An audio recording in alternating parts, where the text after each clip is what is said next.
te confrunți cu căderea excesivă a părului, avem soluția ideală pentru tine, terapia vampir sau PRP-ul.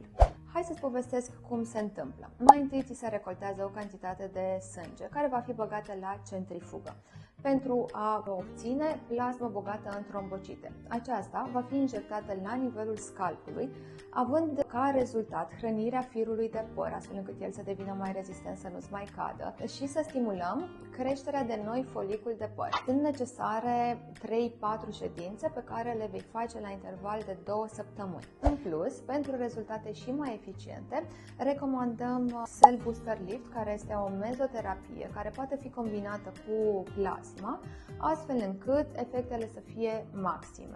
Te așteptăm așadar în clinica Skin Medica pentru a beneficia la un preț promoțional de terapia PRP, care este acum la un preț de 850 de RON, 2, maxim 3 eprubete.